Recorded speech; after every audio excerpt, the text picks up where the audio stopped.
மெரிபா paneer soda. I trust மெரிபா.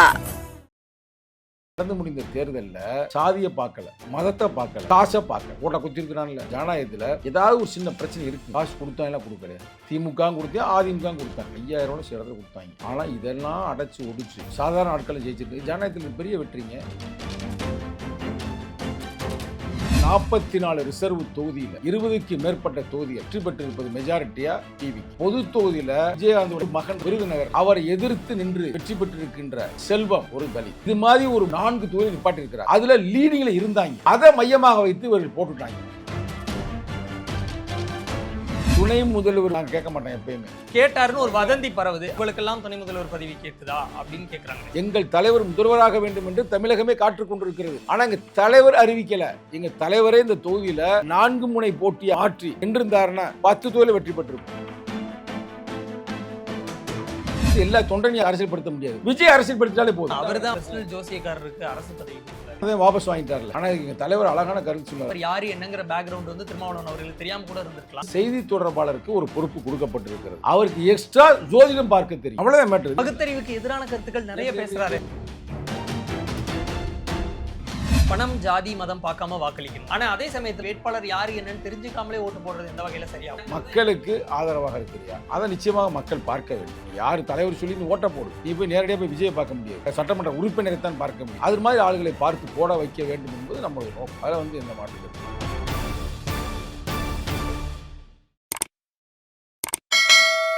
Sir வணக்கம். வணக்கம். இப்போ இந்த தேர்தல் முடிவுகள்ல நிறைய பேர் வந்து எதிர்பார்க்காத முடிவுகள் வந்திருக்கு. எல்லாரும் ஆச்சரியப்படக்கூடிய அளவுக்கு ஒரு முடிவுகள் வந்திருக்கு. இப்ப எல்லாரும் மறுபடியும் அனலைஸ் பண்றாங்க. ஏன்னா தேர்தலுக்கு முந்தைய கருத்து கணிப்பு, பிந்தைய கருத்து கணிப்பு எல்லாத்தையும் விஜய் பொய்யாக்கி இருக்கிறாரு. 10 சீட்டு வருவாரா, 12 சீட்டு வருவாரா, 10% வருவாரான்னு எதிர்பார்த்த இடத்துல இன்னைக்கு எங்கேயோ போயிட்டாரு விஜய். இப்போ இந்த இடத்துல நிறைய பேர் வந்து சாதி மதம் பார்க்காமல், காசை பார்க்காமல் எல்லாரும் வாக்களிச்சிருக்காங்க. ஒரு நல்ல இடத்துக்கு தமிழ்நாடு வந்திருக்கு அப்படின்னு ஒன்று சொல்றாங்க. ஒரு கேள்வி. இன்னொன்னு என்னன்னா, விஜய் அவர்கள் இந்த மாதிரி 108 சீட்டு லீடிங் வந்துட்டாருன்னு உடனே வந்து கிட்டத்தட்ட 23 இடத்துல, அதுவும் 23 பொது தொகுதிகளில் தலித் வேட்பாளர்களை நிப்பாட்டி விஜய் வெற்றி பெற்றிருக்கிறார் அப்படின்னு ஒரு நரேட்டிவ் வருது. நிறைய நீலம் அமைப்பை ஆதரிக்கக்கூடியவர்கள், அப்புறம் அம்பேத்கரிய சிந்தனைவாதிகள் நிறைய பேர் வந்து இதை அங்கீகரித்து போட்டாங்க. ஆனால் அதுக்கப்புறம் நம்ம தேடி பார்க்கும்போது அது எதுவுமே உண்மை இல்லை. எந்த இடத்துலையுமே பொது தொகுதியில் தலித் வேட்பாளர்கள் வெற்றி பெறல, தனி தொகுதியெல்லாம் வெற்றி பெற்றிருக்காங்க. அப்போ இந்த மாதிரியான ஒரு நரேட்டிவை அவங்க ஏன் ஒரு ஃபேக்காக செட் பண்ணக்கூடிய கட்சியாக அந்த கட்சி ஏன் இருக்குதுங்கிற கேள்வி வருது. தம்பி, சரியான கேள்வி நீங்கள் கேட்டீங்க. இந்த கேள்வி மூலமாக நான் ஒரு விளக்கம் உங்களுக்கு தெளிவாக நான் சொல்கிறேன். சரிங்களா? அதாவது ஏறக்குறைய 44 ரிசர்வ் தொகுதியில் அதிகமான தொகுதிகள் 20க்கு மேற்பட்ட தொகுதிகள் வெற்றி பெற்றிருப்பது மெஜாரிட்டியா டிவிக்கு. ஓகே, கரெக்டாக. அதே நேரத்தில் உங்களுக்கு தப்பாக பேய் செய்தி எவனை கொடுத்துருக்குறேன். அவங்க பொது தொகுதியில் எவனையுமே நிப்பாட்டலைன்னு சொன்னீங்க. பொது தொகுதியில் நம்ம அண்ணன் விஜயகாந்தோடைய அன்பு மகன் இருக்காரு பார்த்தீங்களா, விருதுநகரில் அவரை எதிர்த்து நின்று வெற்றி பெற்றிருக்கின்ற தம்பி செல்வம் ஒரு தலித். பொது தொகுதியில தான், பொது தொகுதி தாவேக்கா டிவிக்கு. இது மாதிரி ஒரு 3 தொகுதிகள் 4 தொகுதிகள் நிப்பாட்டி இருக்கிறாங்க. அதுல லீடிங்ல இருந்தாங்க. எப்படி அந்த ரிசல்ட் வந்து கொண்டு இருக்கும் பொழுது லீடிங்ல இருந்தாங்க. அதை மையமாக வைத்து இவர்கள் போட்டுட்டாங்க. அந்த ரிசர்வ் தொகுதி, இந்த தொகுதி, எல்லா தொகுதியும் அதில் ஒரு 21, இது ஒரு 4, ஆக மொத்தம் ஒரு 20-27 தொகுதிக்கு லீடிங்ல போகுதுன்னு எனக்கே சொன்னாங்க. நானும் ஆச்சரியப்பட்டேன். ஒருத்தன் ஒரு கனவுல இருக்கிறேன், நமக்கு லாட்டரி சீட்டு விழுந்துராதா அப்படின்னு. உனக்கு லாட்டரி சீட்டு விழுந்துருச்சுன்னு நினைச்சாலே அவன் பார்க்குறானா பார்க்கல குஷியாயிருவான்ல. மனித இயல்பு தானாங்க இது.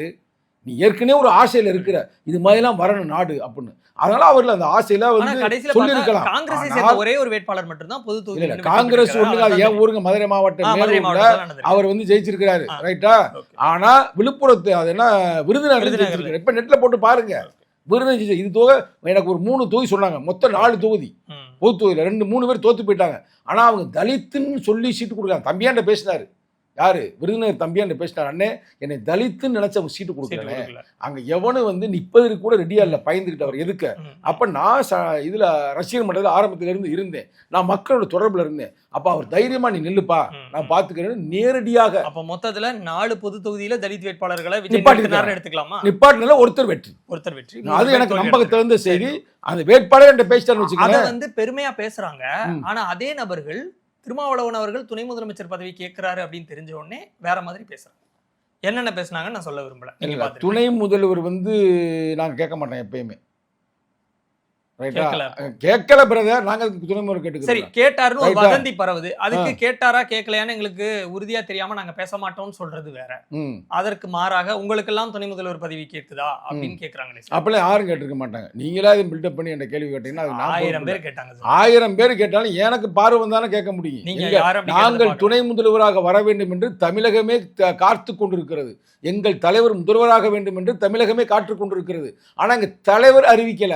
எங்க தலைவரே இந்த தொகுதியில 4 முனை போட்டி 5 முனை போட்டியாக மாற்றி நின்றிருந்தாருன்னா 10 தொகுதியில வெற்றி பெற்றிருப்போம். அது கரெக்ட். என்ன கேட்க வரேன்னா, பொது தொகுதியில தலித்தை வந்து நாங்க நிறுத்தி வெற்றி பெற்றிருக்கிறோம் அப்படின்னு தாவேக ஆதரவாளர்களே ஒண்ணு பேசுறாங்க. அப்ப அது அவங்களுக்கு பெருமையா தெரியுது.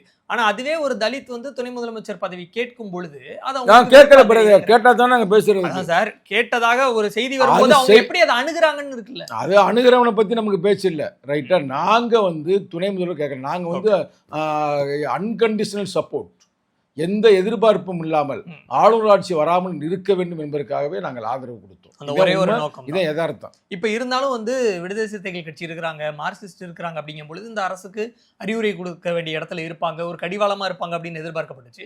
இப்ப அதிமுக எம்எல்ஏக்களும் வந்து ஆதரவு கொடுக்குறாங்க பட்சத்துல விசிக கிட்ட இருந்து அந்த ஹோல்டு வந்து போகுமான்னு ஒரு தாட் வரும். பிரதர், ஒருத்தர் வந்து தானா வந்து ஆதரவு கொடுக்குன்னு சொல்லும்போது அதிகாரத்தில் இருக்கிற அரசாங்கம் ஏற்றுக்கொள்ளும். அதில் எந்த மாற்று கருத்தும் இல்லை. ஆனால் அதே நேரத்தில் அவங்க எதிர்பார்த்து கேட்டது எங்கிட்ட தானே. இப்போ நாங்கள் வராமல் இருந்திருந்தால் கூட அவங்க வந்திருப்பாங்க. பட் அவங்களுடைய ஆதரவு யார்? விஜயோடைய ஆதரவு யார் ஆதரவு எதிர்பார்த்தார்? கம்யூனிஸ்ட் விடுதலை சிறுத்தை. அதனால் அந்த மனநிலை தான் அவர் இருப்பார். எக்ஸ்ட்ரா அவங்களையும் சேர்த்து வைப்பார். மற்றபடி அது பெரிய மாற்றத்தை இது ஒன்றும் பெரிய ஒரு வித்தியாசம். நாங்கள் எதுவும் எதிர்பார்த்தா தானே பிரச்சனை. நாங்கள் தான் எதிர்பார்க்கவே இல்லையே. நாங்கள் ஆதரவு தருகிறோம் வெளியிலிருந்து. இல்லை, இப்போ நம்மளுடைய 2 எம்எல்ஏக்கள் போனாதான் வந்து அங்கே ஆட்சி அமைக்க முடியுங்கிற நிலைமை இருக்கும் பொழுது, அந்த சூழல் நமக்கு சாதகமாக வரும் பொழுது அதில் நமக்கு தேவையானதை ஒரு அரசியல் பண்ணியோ வாட்டவர் சாதிச்சுக்கிறதுல என்ன தப்பு இல்லை. அப்படி நாங்கள் நேரடியாக வரத்தையும் பார்க்குறோம். மறைமுகமாகவோ இல்லை யாரையும் மிரட்டியோ உருட்டியோ. இன்னும் எத்தனை ஆண்டுகள் ஆனாலும் நேரடியாகத்தான் வரணும் தான் நிச்சயம். ஏன் எத்தனை 2031 வரப்போகிறோம். நீ என்னமோ எத்தனையோ ஆண்டு இன்னும் தமிழ் சமூகம் வந்து அந்த அளவுக்கு அந்த நிலைக்கு வரலன்னு உங்களுடைய தலைவர் தான் சொல்லி. ஆனால் அதை வர வைக்க வேண்டியதே எங்கள் வேலை. அதுக்கு 5 ஆண்டு காலம் போதும் நினைக்கிறேன். நிச்சயமாக போதும்.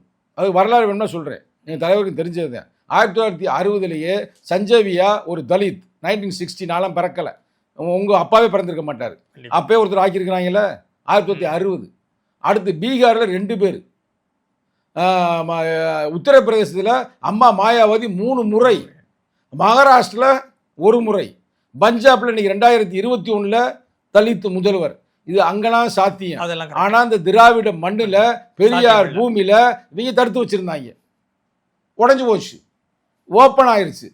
இப்ப விஜய் வந்திருக்கிறாரு. நாங்க நீ பாத்துக்கிறோம் ஆட்டம். அங்கெல்லாம் சாத்தியம். ஆனா அதெல்லாம் சாத்தியப்படுத்தப்பட்டிருந்தாலும் அங்க ஒரு தலித் முதலமைச்சரா வந்திருக்கலாம். ஆனா அவங்களுடைய சிந்தனை முழுக்க முழுக்க இடஒதுக்கீடு சார்ந்தோ இல்ல சமத்துவம் சார்ந்தோ சிந்தனை இருக்கிறவங்க வருவாங்களா? அவங்களுக்கு ப்ராக்சி மாதிரி ஒரு ஆளை தான் அவங்க வச்சுப்பாங்க. சூப்பர், நல்ல தம்பி.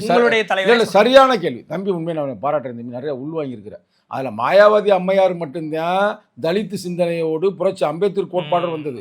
ஆனா அந்த நான் சொன்னேன் பாருங்க 1960 வந்தாரு பாருங்க, அவர் உட்பட இன்னைக்கு பஞ்சாப் வந்தவங்க உட்பட இவங்க எப்படின்னா ஆளும் வர்க்கம் ஒரு கேண்டிடேட் அப்படின்னு தான் போட்டது.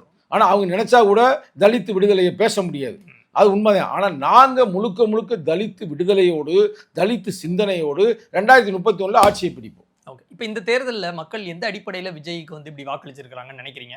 ஒரு சிலர் வந்து விமர்சனம் பண்ணுறாங்க, கண்மூடித்தனமாக வாக்களிச்சிருக்கிறாங்க. விஜய் விசிலுங்கிற அந்த ஒரு நேம்காக மட்டுமே வாக்களிச்சிருக்கிறாங்க. வேட்பாளர் யார் என்ன எதுங்கிறது வந்து தெரியாமல் வாக்களிச்சிருக்கிறாங்க. இது வந்து ஒரு சினிமா மோகத்தில் தான் இன்னும் மக்கள் இருக்காங்கிறத வெளிப்படுத்துதுன்னு சொல்கிறாங்க. நீங்கள் எப்படி பார்க்குறீங்க விஜயோடைய இந்த வெற்றியை? தம்பி, நீங்கள் கேட்குற கேள்வி பிரகாரம் இவங்க வந்து ஒரு சினிமா மாயை, சினிமா போதையில் கூட ஓட்டு போட்டிருக்கலாம். ஓகே, ஆனால் கொஞ்ச நேரத்துக்கு மேலே நீங்களே ஒரு கேள்வியிலே பதில் வச்சிங்க. இந்த நடந்து முடிந்த தேர்தலில் சாதியை பார்க்கல, மதத்தை பார்க்கல, காசை பார்க்கல, ஓட்டை குத்திருக்கிறான்ல. சமுதாயத்தை நீங்கள் பார்த்தீங்கன்னா சமூகத்தில் ஜனநாயகத்தில் ஏதாவது ஒரு சின்ன பிரச்சனை இருக்குங்க. ஆனால் நம்மளை மாதிரி தலைவர்கள் உங்களை மாதிரி நெறியாளர்கள் தான் அதை நெறிப்படுத்த வேண்டிய பொறுப்பு நமக்கு இருக்குது. நல்லா யோசித்து பாருங்கள்.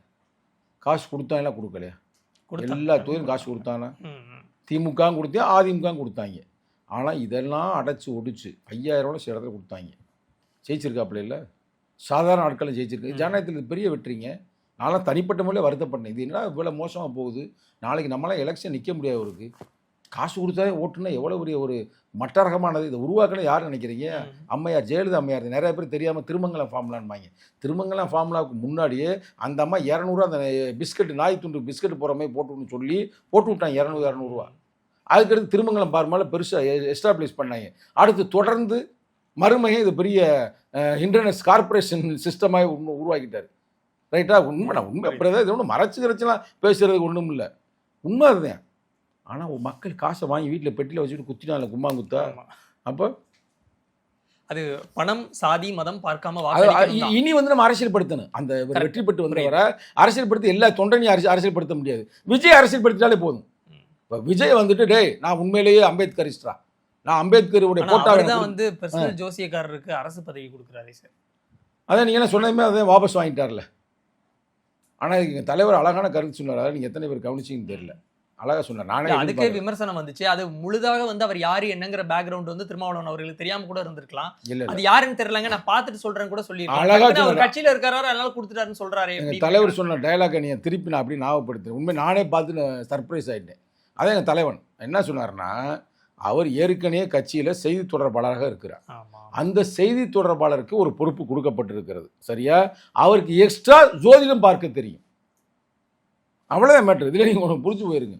ஜோதிடம் பார்க்கறது பகுத்தறிவுக்கு எதிரான கருத்துக்கள் எப்படி அவர் வீடியோஸ்லாம் நீங்க பார்க்கலையா சார்? நிறைய சொல்றாரு சார். அது வந்து அவங்களுடைய பிரச்சனை, நம்ம அதுக்குள்ள போகல.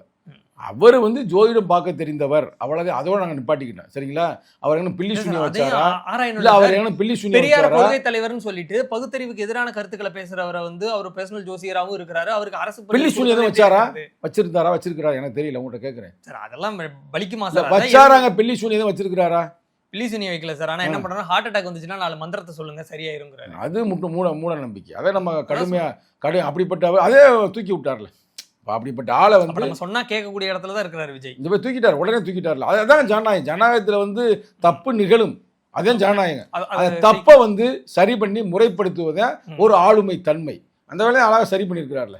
பணம் ஜாதி மதம் பார்க்காம வாக்களிக்கணும், அது வந்து உண்மையிலே ரொம்ப நல்ல விஷயம். அதுதான் இனிமே வரக்கூடிய தேர்தலையும் எதிரொலிக்கணும்னு தான் நம்ம நினைக்கிறோம். ஆனா அதே சமயத்துல வந்து நம்ம ஊரை நிக்கக்கூடிய வேட்பாளர் யாரு என்னன்னு தெரிஞ்சுக்காமலே ஓட்டு போடுறது எந்த வகையில சரியாகும்? இல்ல அவ்வளவு அறியாமை கூடாது. நீங்கள் அதான் இப்ப நீங்களே நாளைக்கு தேர்தல் நிக்கிறீங்கன்னு வச்சுக்கோங்க.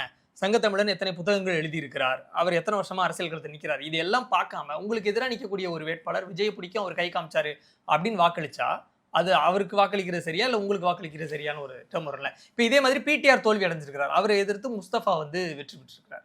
அப்படி பார்க்கும்பொழுது பிடிஆருடைய அவர் எவ்வளோ அவருடைய ஆளுமை என்ன, அவர் எவ்வளோ அதிகமாக பேசுவார், நிதியை கையாண்டிருக்கிறாரு, ஒரு தமிழ்நாட்டுடைய நிதியமைச்சராக இருந்திருக்கிறாரு.